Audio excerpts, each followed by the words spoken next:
Hello everyone, I am अंकुश और physics educator and एक बार फिर से आप लोगों का स्वागत है उम्मीद जी चैनल पे।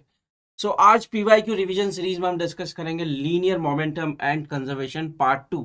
पार्ट 1 में हमने कुछ क्वेश्चंस किए थे, जो बच गए थे क्वेश्चंस, इंपॉर्टेंट क्वेश्चंस, उनको आज हम डिस्कस करने वाले हैं। ऑलराइट, सो स्टार्ट करते हैं। ये रहा आपकी स्क्रीन पे पहला सवाल। A ball is thrown vertically up, taken as positive z axis from the ground. The correct momentum height diagram is। तो बेसिकली आप ग्राफ में, सॉरी, ऑप्शंस में अगर देखेंगे तो आपको चार ऑप्शंस दिखाई दे रहे हैं मोमेंटम वर्सेस एच के, राइट। तो इस क्वेश्चन में अगर आपको मोमेंटम वर्सेस एच में रिलेशनशिप अगर आप निकाल पाते हैं, राइट, तो आप इजीली बता पाएंगे कि कौन सा ग्राफ करेक्ट है। तो जो अपना मेन फोकस है वो ये होना चाहिए कि मोमेंटम और एच में क्या हम एक कुछ रिलेशनशिप निकाल सकते हैं क्या, राइट। तो क्या किया जाए। तो यहाँ पे क्वेश्चन ये है कि पार्टिकल को हमने ऊपर थ्रो कर दिया, राइट।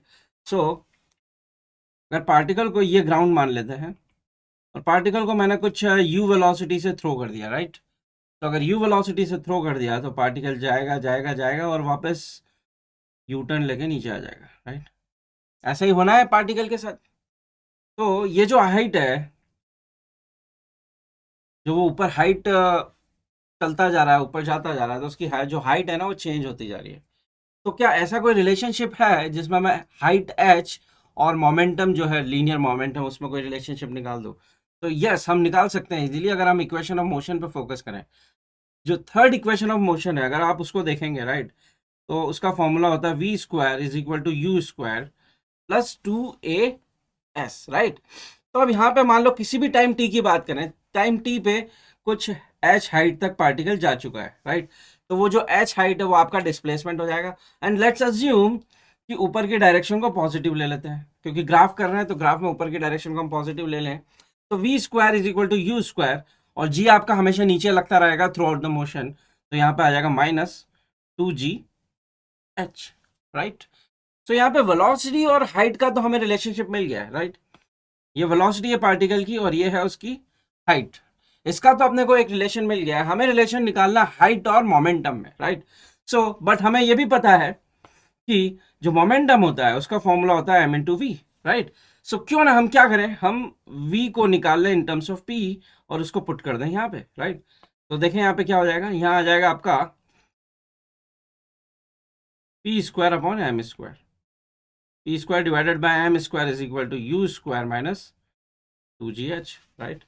तो यहाँ पे आप दिखा आपको कुछ हाइट एच और लीनियर मोमेंटम में रिलेशन आता नजर आ रहा होगा, राइट। तो एग्जैक्ट रिलेशन हम निकाल लेते हैं। एच इज इक्वल टू, तो इधर ले गए तो यह आ जाएगा U square minus P square upon M square, और जो भी है उसको हम नीचे ले आते हैं 2g। तो ये आपका एक रिलेशनशिप आ चुका है, ये आप देख सकते हैं। थोड़ा सा मैं साइड हो जाता हूँ। U square minus P square by M square divided by 2g, right. अब यहाँ पे इस इक्वेशन को देख के आपको ये तो समझ में आ ही गया होगा कि एच और पी स्क्वायर, तो एच और पी में कोई स्ट्रेट लाइन रिलेशन तो नहीं है, राइट। तो आपका ए ऑप्शन और बी ऑप्शन तो हो ही नहीं सकता। अब यहाँ पे बी ऑप्शन और डी ऑप्शन में है कंपटीशन। तो बी ऑप्शन और डी ऑप्शन में भी आप देखेंगे तो जैसे जैसे इनिशियली क्या हो रहा है, जो पार्टिकल की वेलोसिटी है ना वो कम होती जा रही है, राइट। हमने अगर यू वेलोसिटी से उसको थ्रो किया तो वेलोसिटी उसकी कम होती जा रही, कम होती जा रही, कम होती जा रही, और मैक्सिमम पॉइंट पे 0 हो गई। तो वेलोसिटी कम होती जा रही है टाइम के साथ, तो लीनियर मोमेंटम भी कम होता जाएगा, और at the same time velocity कम हो रही है, मोमेंटम कम हो रहा है, बट पार्टिकल की जो हाइट है ना वो इंक्रीज होती जा रही है, राइट। तो अब देखो कौन से ग्राफ में आपको ऐसा मोशन दिखाई देता है। अगर आप बी वाले ऑप्शन को देखेंगे तो यहां पे देखिए एच इंक्रीज हो रहा है, राइट। या यू कहे उल्टा चलते हैं, अगर मैं ऐसा चलता हूं, राइट, तो यहाँ पे अगर मैं हाइट डिक्रीज करता जा रहा हूँ तो मोमेंटम बढ़ता जा रहा है, राइट। और अगर मैं ऐसे जाता हूँ, ओरिजिन से स्टार्ट करते हैं, तो ओरिजिन से हाइट अगर इंक्रीज होती जा रही है, राइट, हाइट अगर इंक्रीज होती जा रही है तो आपका जो मोमेंटम है वो नेगेटिव में इंक्रीज होता जा रहा है, राइट। तो ये तो आपका गलत ही हो गया। क्यों गलत हो गया? क्योंकि आप अगर यहाँ देखेंगे इनिशियली वेलोसिटी की जो डायरेक्शन है वही डायरेक्शन आपकी हाइट की है, राइट। तो हाइट की जो डायरेक्शन है वही वेलोसिटी की डायरेक्शन है, डिस्प्लेसमेंट की जो डायरेक्शन है वही वेलोसिटी की डायरेक्शन है। तो ये ग्राफ तो आपका गलत हो गया, राइट। तो आपका जो ग्राफ है वो ये होना चाहिए, डी ऑप्शन। वो क्यों? क्योंकि जैसे जैसे आपकी हाइट बढ़ती जा रही है, राइट, आपका जो मोमेंटम है वो यहाँ से आ रहा है, राइट। तो बेसिकली आपका मोमेंटम डिक्रीज होता जा रहा है, जो हमने ऑलरेडी बोला है। मोमेंटम भी पॉजिटिव है, हाइट भी पॉजिटिव है, राइट, यहाँ पे। और हाइट इंक्रीज होती जा रही है और मोमेंटम कम होता जा रहा है। तो डी ऑप्शन आपका बिल्कुल परफेक्ट आंसर है, राइट। तो that's it as far as first question is concern.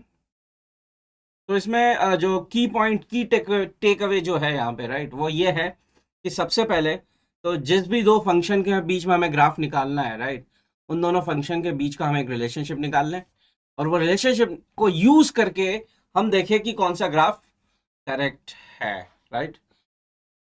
तो दैट्स इट। नेक्स्ट क्वेश्चन पे चला जाए। तो नेक्स्ट क्वेश्चन ये रहा आप लोगों की स्क्रीन पे। तो इस क्वेश्चन का ये बिल्कुल थियोरिटिकल क्वेश्चन है, कॉन्सेप्चुअल क्वेश्चन है। इसमें कैलकुलेशन वगैरह आपको कुछ करना नहीं है, राइट। अगर आपने अच्छे से थ्योरी पढ़ी है, राइट, तो आप इस क्वेश्चन को आराम से कर लेंगे। तो क्वेश्चन है, if the resultant of all the external forces acting on a system of particles is zero. बहुत सारे पार्टिकल्स का एक सिस्टम है, अगर उस सिस्टम पे जो एक्सटर्नल फोर्स लग रहा है वो अगर जीरो है, तो then from an initial frame one can surely say that. देखो, सबसे पहली चीज तो हमने पढ़ा है कि जब भी किसी सिस्टम पे जो एक्सटर्नल फोर्स है, नेट एक्सटर्नल फोर्स, अगर वो जीरो होता है तो क्या क्या इससे हम कंक्लूड कर सकते हैं।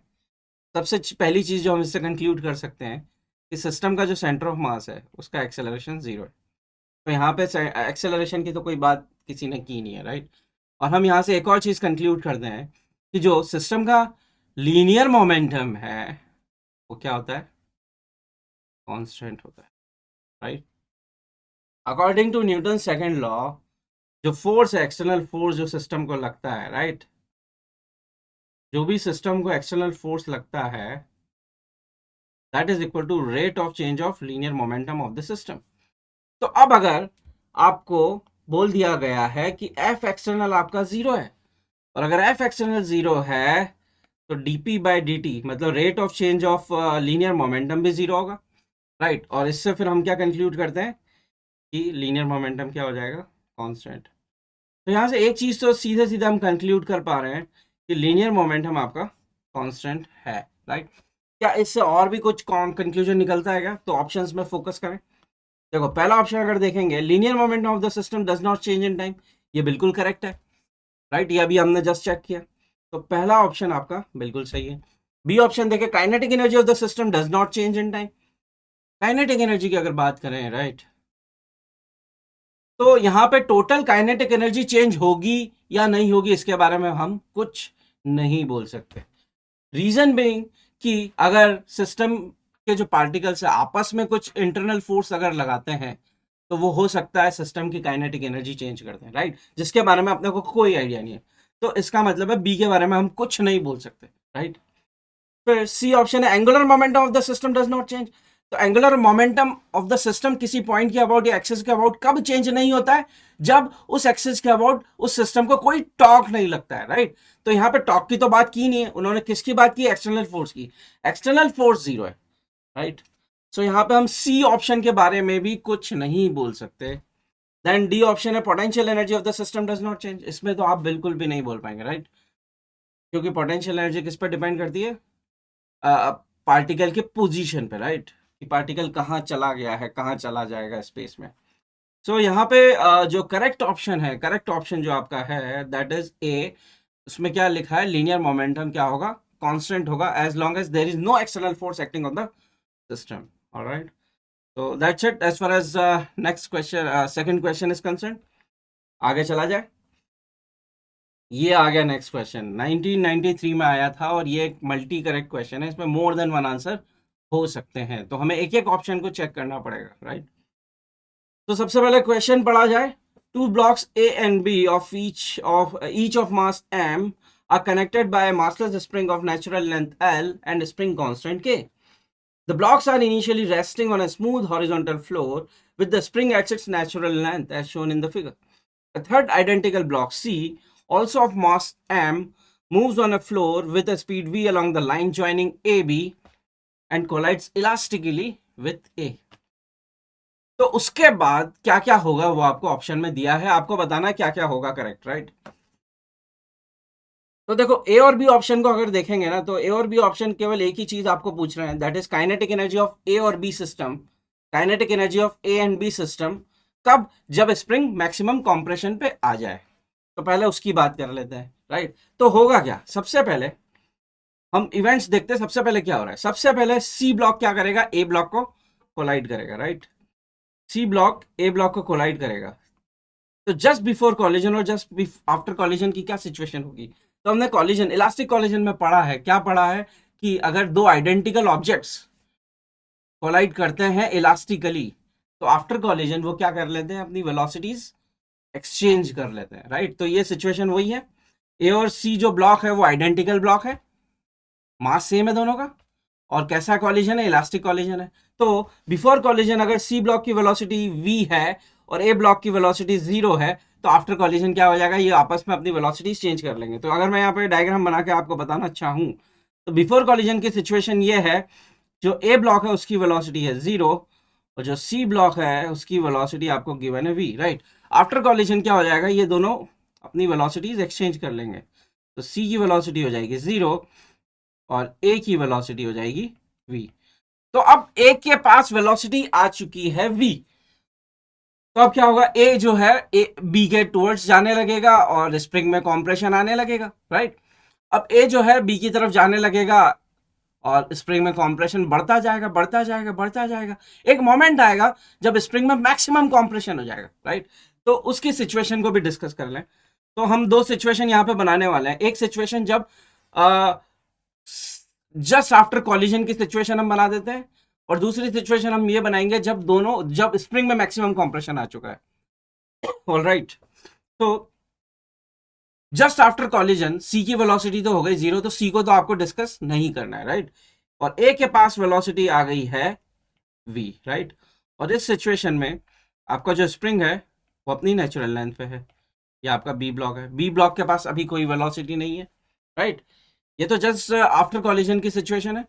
अब हम वो सिचुएशन बनाने जा रहे हैं जहां पे स्प्रिंग में मैक्सिमम कॉम्प्रेशन आ गया। तो जब स्प्रिंग में मैक्सिमम कॉम्प्रेशन आ जाएगा, उस इंस्टेंट पे ब्लॉक ए और ब्लॉक बी दोनों को किसी सेम वेलोसिटी से मूव करना पड़ेगा, ये हमने पढ़ा है, राइट? तो जब मैक्सिमम कॉम्प्रेशन आ जाएगा तो ब्लॉक ए और ब्लॉक बी सेम वेलोसिटी से मूव कर रहे होंगे उस इंस्टेंट पे, राइट? तो यहाँ पे सबसे पहली चीज हमें क्या निकालना है, काइनेटिक एनर्जी इस सिचुएशन पे। कौन सी सिचुएशन, जब स्प्रिंग में मैक्सिमम कंप्रेशन आ चुका है, राइट? तो काइनेटिक एनर्जी निकालने के लिए सबसे पहले हमें v1 निकालना पड़ेगा, दोनों की वेलोसिटीज फाइंड करनी पड़ेगी विच इज सेम, राइट? तो कैसे किया जाए, तो आप यहाँ पे गौर फरमाइए, ए और बी पे इस दौरान कोई भी एक्सटर्नल फोर्स नहीं है, यहाँ पे फ्रिक्शन भी 0 है क्योंकि जो सरफेस है वो स्मूथ है। तो इस पूरी मोशन के दौरान ए और बी पे कोई एक्सटर्नल फोर्स नहीं है इन हॉरिजॉन्टल डायरेक्शन। हाँ, हालांकि ये दोनों आपस में एक दूसरे को फोर्स लगा रहे हैं, या यूं कहें कि स्प्रिंग इन दोनों को एक फोर्स लगा रही है, बट जब मैं ए और बी को एक सिस्टम बना लेता हूं, तो वो स्प्रिंग फोर्स क्या हो जाएगा, आपका इंटरनल फोर्स हो जाएगा, राइट? सो एक्सटर्नल फोर्स यहाँ पे कुछ नहीं है, और अगर एक्सटर्नल फोर्स नहीं है तो मैं बोल सकता हूं कि इस सिचुएशन पे जो भी सिस्टम का लीनियर मोमेंटम है वो ही इस सिस्टम पे इस मोमेंट पे होगा, राइट? सो यहाँ पे आप लीनियर मोमेंटम को क्या कर दें, कंजर्व कर दें। कौन से सिचुएशन पे, इनिशियल ये वाले सिस्टम इस वाली स्टेज पे, और इस वाली स्टेज पे क्या होगा, सिस्टम का लीनियर मोमेंटम सेम होगा, राइट? तो हम 1 बाय 1 लिख देते हैं। तो इस स्टेज पे जो इनिशियल स्टेज है उस पर अगर लीनियर मोमेंटम लिखना चाहूं तो उसमें केवल पार्टिकल ए ही मूव कर रहा है, तो मास इंटू वी कर दिया। लेट्स अज्यूम ये direction positive, right? So mass into V हो गया, ये लीनियर मोमेंटम हो गया सिस्टम का इनिशियली। फाइनली जब मैक्सिमम कंप्रेशन हो गया स्प्रिंग का, उस इंस्टेंट पे अगर मैं सिस्टम का लीनियर मोमेंटम लिखना चाहूं, जब दोनों की वेलोसिटी सेम जो 6 में हो चुकी है, तो 2m इंटू वी लिख दूंगा मैं, राइट? और चूंकि इस सिस्टम पे कोई एक्सटर्नल फोर्स नहीं है इन हॉरिजॉन्टल डायरेक्शन, तो ये दोनों क्या होंगे, ये दोनों मोमेंटम्स इक्वल होंगे, क्योंकि सिस्टम का मोमेंटम तो चेंज हो ही नहीं रहा, राइट? तो यहां से आप सीधे सीधे क्या निकाल लेंगे, आप यहां से सीधे सीधे निकाल लेंगे v1, राइट? देख सकते हैं v1 आपका आ जाएगा v/2, तो बेसिकली दोनों पार्टिकल्स ने क्या कर दी है, अपनी जो इनिशियल वेलोसिटी है शेयर कर ली है, राइट। तो मैक्सिमम कॉम्प्रेशन पे दोनों पार्टिकल्स की ए और बी की मुझे वेलोसिटी मिल चुकी है। अब हमें काइनेटिक एनर्जी निकालना है, राइट। काइनेटिक एनर्जी आप बड़े आराम से निकाल देंगे, कैसे निकालेंगे देखें, तो यही निकाल देते हैं इसी पेज पे। तो काइनेटिक एनर्जी दोनों ब्लॉक्स की निकालनी है और दोनों की वेलोसिटी सेम है। So total kinetic energy of the system when spring is at maximum compression वो हो जाएगी 2 टाइम्स 1/2 m v, आपका आ गया v/2 का होल स्क्वायर। ऑलराइट, तो यहाँ पे आप सॉल्व कर लें इसको, 2 2 जा 4, 4 2 जा 8 और 2 से गया तो mv²/4 आपका आ जाता है। ऑलराइट, तो यहाँ पे देखिए आपका बी ऑप्शन बिल्कुल सही है। तो ए और बी में कौन सा सही है वो हम बता चुके हैं, बी ऑप्शन सही है। अब सी और डी में हमें बताना है कि मैक्सिमम कंप्रेशन जो स्प्रिंग का है वो कितना हो गया है, राइट। तो उसके लिए क्या किया जाए, तो फिर से यहाँ पे थोड़ा दिमाग लगाएं। चूंकि यहाँ पे कोई नॉन कंजर्वेटिव फोर्स नहीं है, चूंकि यहाँ पे कोई फ्रिक्शन नहीं है, मतलब इस सिस्टम का जो एनर्जी है वो कंजर्व्ड है, इस सिस्टम का जो एनर्जी है वो कहीं लॉस हो ही नहीं रहा।